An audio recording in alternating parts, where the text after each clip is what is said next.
네, 오늘도 외국인과 기관 수급 통해서 시장의 힌트 함께 알아보도록 하겠습니다. 오늘의 수급 참견러 김민수 대표 만나볼게요. 안녕하세요. 안녕하십니까. 네, 지금 우리 시장 같은 경우에는 미국의 금리 인하, 이 속도 둔화 우려 속에서도 한은이전을 금리 인하를 단행하면서 외국인 수급 이탈 우려가 더욱더 커지고 있는데요. 과연 오늘 시장 외국인 투자자는 어떤 종목 매수하고 있을까요? 함께 열어보시죠. 네, 오늘의 특징은요. 일단 SK하이닉스와 삼성전자 두 반도체 대장주 함께 매수하고 있고요. 여기에 더해서 이뿐만이 아니라 네이버와 카카오까지 함께 담아가고 있습니다. 특히나 뉴진스 탈퇴 이슈 속에 하락하고 있는 하이브도 담아가면서 최근 연속적인 섹터 매수 흐름 보여주고 있는 게 조선, 그 다음으로 전력인데 HD 현대 일렉트릭까지 담아가고 있고요. 게임주 크래프톤까지 포함되어 있습니다. 그럼 종목 하나씩 체크해 봐야 될 것 같습니다. 아니 SK하이닉스, 삼성전자 보유하고 있는 분들이 많을 것 같은데 종목의 조정을 받으면서 굉장히 마음이 아픕니다. 특히 네. SK하이닉스는 주주 환원 소식도 밝힌 바가 있는데 오히려 업황 악화 우려가 더 커지고 있는 것 같아요. 그냥 사면초가죠. 네. 네, 하이닉스, 삼성전자 그렇게 정리하고는 지금 또 매수가 들어온다고 보는데 매수가 의미가 있는 쪽으로 매수는 아니라고 봐야 될 것 같습니다. 왜냐하면 이게 저점 매수가 보통 사긴 사도 네. 그거를 적극적으로 사서 끌어올리겠다고 하는 매수는 아닌 모습으로 보여져요. 그렇죠. 그러니까 어떤 프로그램 성격 쪽에서 네. 선물 매도 그러니까 현물 매수 과정 쪽에서 나오는 변화가 살짝 아닐까라고 생각되고 있는데 그런 쪽으로 보게 되면 이게 적극적인 매수세가 붙지가 못하는 경우가 많습니다. 그래서 아쉽지만 아직까지는 반도체의 풍파, 한파 그리고 충격에서 아직까지는 벗어나지 못한다고 봐야 될 것 같은데 이런 쪽에서 변화 보면은 그래도 그나마 네. 좀 결정이 됐으면 좋겠어요. 지금 그렇죠. 말씀하셨던 이제 트럼프에 대한 걱정, 네. 예, 또 그리고 거기다 바이든 행정부는 아직까지 돈 안 주고 있고, 예, 돈 좀 칩스포에 따라서 돈 받아야죠. 근데 그거 아직도 안 주고 있고 그러다 보니까 거기서 우왕좌왕하는 모습들이 나오는데 거기다가 메모리 반도체 업황 얘기는 계속 안 좋게 나옵니다. 그리고 한 4분기부터 내년 1분기까지는 디램 가격들 본격적으로 하락할 것이다. 이렇게 나오다 보니까 떨고 있습니다. 그런 쪽에서 가격 메리트는 나오기 시작은 하는데 손이 안 나갈 것 같아요. 그래서 일단 추가적으로 낙폭이 좀 진행이 되면은 슬슬 발동은 걸어도 된다고 생각하는데 아무리 이쪽은 사이클업 종목이다 보니까 조금 속도는 좀 천천히 가야 될 것 같습니다. 네. 네, 반도체 두 대장주는 오늘 사면 내일은 팔고 내일 팔면 모레는 사고 이런 흐름 나오고 있죠. 의미 있는 매수자라고 보기는 아직은 아쉽지만 보조금 문제와 디램 가격 이슈 어떻게 나오는지 저희가 함께 보면서 저점 매수 차차 준비해보자라고 말씀해 주셨습니다. 그 다음으로 보고 싶은 게요. 3위에 오늘 하락하고 있는 하이브가 위치해 있어요. 네. 저녁에 뉴진스가 탈퇴하겠다라는 소식 밝히기도 했는데 네. 저는 오히려 이렇게 생각했거든요. 모두가 알고 있었던 악재이기 때문에 네. 반대로 생각해서 예. 악재 해소로 보면 어떨까 이런 생각해봤어요. 네, 고민이 좀 많습니다. 네. 뉴진스가 이제 과연 IP의 가치가 얼마가 될 것이냐, 그렇죠. 그런 쪽과 그리고 또 그러면 따로 간다고 하더라도 이제 또 위약금 관련된 문제들이 또 나오고 있고 그러다 보니까 이런 모든 것들이 다 불확실성이라고 봐야 될 텐데 그래도 그동안 알턴, 이제 어느 정도 정리가 돼가는 과정 쪽에서 이제 나간다라는 관점들이 아무래도 좀 시장에서 미치는 여파들은 일단은 급락이 나왔다가 좀 반응은 나오는 것 같아요. 어제 미리 빠졌던 부분들도 있겠죠. 그러다 보니까 이어지는 것 같은데 일단 하이브 입장이 좀 중요할 것 같습니다. 어떤 식으로 정리하겠다 그런 쪽이 중요할 것 같고 게다가 또 이거 가지고 좀 어지럽다고 하더라도 일단 첫 번째로는 일단 그들이 오시니까 BTS 형님들이 내년부터 오니까 그렇죠. 거기서 변화 그리고 또 지금 트렌드는 그럼에도 불구하고 이 자체가 엔터주에 대해서 시장을 흔들리는 모습들은 나오지가 않습니다. 오늘도 저희 IP 엔터는 그렇게 올랐는데 계속 또 올라가고 있는 모습들이죠. 그러다 보니까 이런 쪽의 흐름을 봤을 때 엔터주는 아직도 여전히 강하다라고 하게 되면 저가 매수가 들어올 수는 있겠죠. 하지만 하이브 입장 보고 추가적인 판단을 결정하셔야 될 것 같습니다. 네, 추가 내용을 좀 체크해 보고 나서 매수의 전략을 세워봐야겠다라고 말씀해 주셨습니다. 아니 그럼 대표님, 이 네. 10개 외국인이 매수하고 있는 종목 중에 대표님의 탑픽 한 종목만 골라주신다면요? 안 하고 싶은데요. 시장 분위기 보고 네. 그냥 퇴근하고 싶습니다. 지금 그냥 PC 끄고 하지만 골라주시죠. 그래도 하지만 고른다고 하게 되면 저 10위에는 크래프톤. 오. 네, 지금 시장에서 분위기 보게 되면 지금 엔터, 네. 영상 콘텐츠 그리고 또 게임 그렇죠. 이쪽도 좀 약간 좀 빈집 효과가 나오지 않을까요? 그러니까 그동안 게임 쪽도 전혀 기대감이 없다가 그쵸. 이제 그나마 조금씩 돌아서는 모습들 나오게 되면 특히 거기다가 투자 아이디어가 그런 부분들이죠.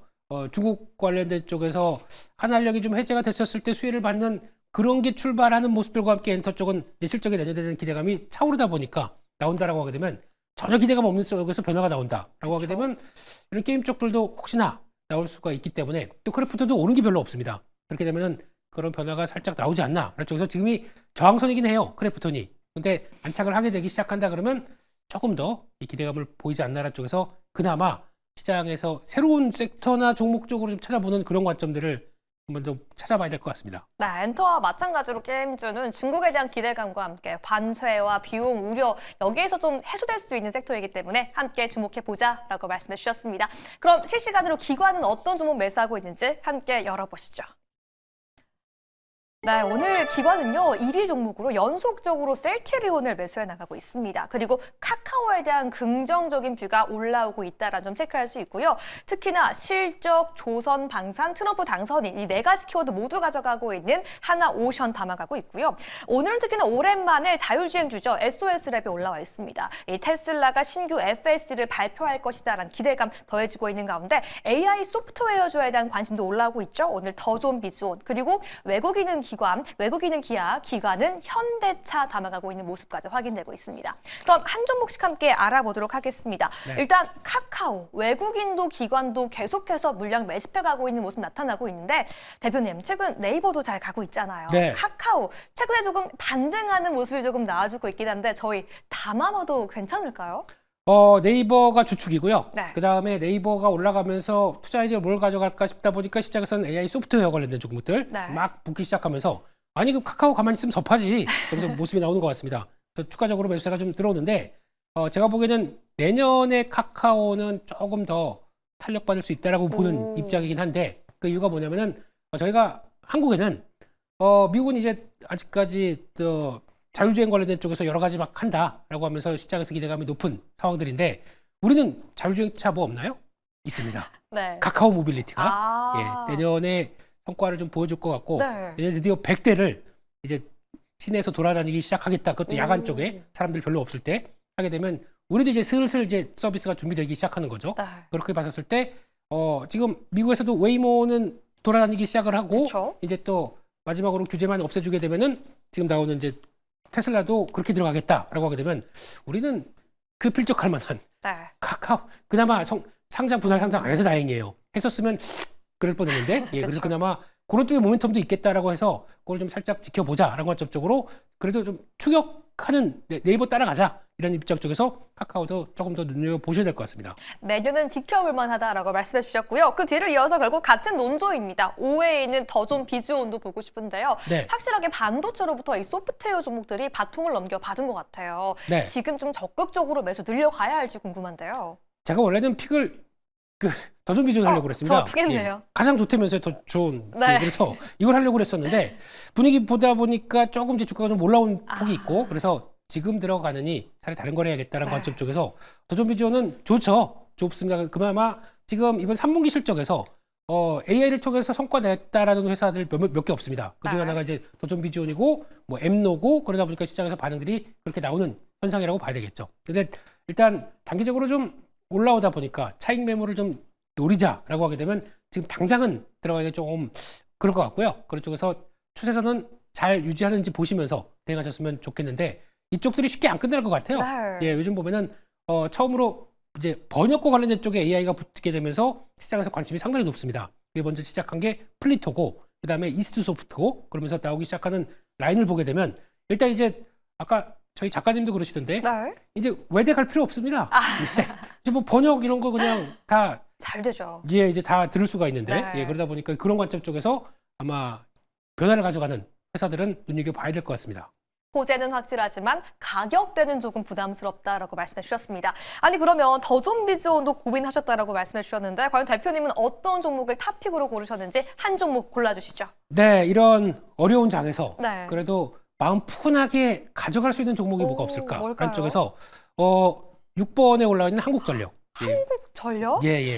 아니 호재가 많은 건 알겠는데 뭐 네. 동파와 한파에도 아직 좀 주가의 급상승은 안 보이고 있는 종목이잖아요. 급상승했으면 팔아야죠. 근데 국장의 스타일로 팔아야죠. 네. 근데 일단 지금 상황은 일단 중기적으로 봤었을 때 이제 실적이 개선되는 모습이 나오기 시작하겠죠. 그쵸. 특히 산업용 전기요금을 올리다 보니까 그동안에 나왔었던 부진한 실적 한 2년 동안에 어려웠던 것들이 마무리가 되고 변화가 나온다 그러면 길게 보게 되면 이제 정상화되는 과정의 초입이다 보니까 그때 저희가 알고 있는 한국전력 원래는 배당도 주고 네. 그리고 좀 가장 정상적인 회사가 돌아갔었을 때 2016년도 죄송합니다. 2016 네. 당시에 주가 얼마였는지 아세요? 얼마였죠? 6만 원대였습니다. 오. 네, 그게 하도 어렵고 인플레이션의 대체로 네. 적응을 못하다 보니까 쭉 밀렸다가 지금 다시 돌아온다 그러면 이 정도면은 괜찮지 않을까라는 생각 때문에 아마 좀 길게 본다라고 하게 되면 꾸준히 관심을 갖는 게 뭐 단순히 경기 방어주의 성격이 아니라 네. 실적이 개선되는 또 하나의 공기업 성격이다라고 보게 되면 그게 포인트라고 생각됩니다. 아니 한때 6만 원도 기록했었다라는 과거 이야기를 또 꺼내주시기도 하셨었는데 그럼 네. 배당 전후로 어느 네. 타이밍에 들어가는 게 더 좋을까요? 배당을 줄지 안 줄지 모르겠습니다. 네. 네, 근데 올해 흑자로 나오게 되면 배당을 시작을 할 것 같긴 하거든요. 네, 근데 워낙 2년 동안의 결손금이 있다 보니까 그를 어떻게 처리할지 몰라서 당장은 배당이 없을 수 있습니다. 내년부터 나올 것 같고요. 그렇게 되면은 조금 더 변화는 나올 수 있겠다 이렇게 바라보고 있습니다. 좋습니다. 그럼 저희 옥석 가리기 함께 해보시죠. 외국인과 기관, 기관 대 외국인. 저희는 어느 쪽을 따라가야 될까요? 크래프톤 대 한국전력. 종목의 성향이 너무 다르다 보니까 뭘 고를지 모르겠어요. 네, 크한 그 중에서 한이 이길 것 같습니다. 아, 그래요? 일단은 지금 시장이 너무 투자자분들께서도 네. 불안해하십니다. 그렇죠. 불안해하고 좀 마음이 바스락거리는 이런 투자 심리를 봤었을 때 그나마 지금 한국장에서 바이앤홀드가 가능할까요? 안 될 것 같아요. 어렵지 않습니까? 네. 그래도 그나마 몇몇 종목 안 되는 그래도 공기업 성격 나면서 분위기 나오는 오늘 보니까 KTNG는 또 신고가 났더라고요. 오, 네. 네, 그런 쪽에서 몇몇 섹터들은 그래도 이런 불안한 장에서 성과가 나올 수 있겠다는 쪽에서 하나를 고른다 그러면 한국전력이 나을 것 같고요. 목표가는 네. 3만 원. 일단 지난번에 6만 원대까지 간 거 있으니까 딱 절반 3만 원까지는 갈 수 있겠다라고 바라보고 있고 손절가는 22,000원대 정도로 말씀드리겠습니다. 한국전력 오늘 탑픽이다라고 말씀해 주셨는데 많은 분들이 좀 한국전력 재미없으면 어떡하지? 나는 크래프톤 들어가고 싶어 라고 하는 분들께 한 말씀 조언해 주신다면요? 가셔도 됩니다. 그건 여러분들의 선택이긴 하겠지만은 네. 그렇게 되면은 어제 이제 NC소프트가 매수자가 그쵸. 몰리면서 주가 딱 탄력 받는 거 보게 되면은 네. 이게 좀 확산되는 과정들을 한번 눈여겨 보시고 변화를 보셨으면 좋겠는데 나쁘지 않습니다. 지금 엔터 그리고 영상 콘텐츠 그리고 이런 게임 이런 쪽들은 하나의 또 시장을 좀 회피하는 섹터로 가고 있기 때문에 그런 것 쪽으로는 계속 보시는 거 맞다고 생각됩니다. 네. 좋습니다. 오늘의 수급의 참견 김민수 대표는요. 한국전력 탑픽으로 제시해 주셨습니다. 연말 그리고 그 이후까지 함께 체크해 주시길 바랄게요. 네, 오늘도 여러분들의 투자에 도움되었기를 바라면서 김민수 대표 보내드리겠습니다. 감사합니다. 감사합니다.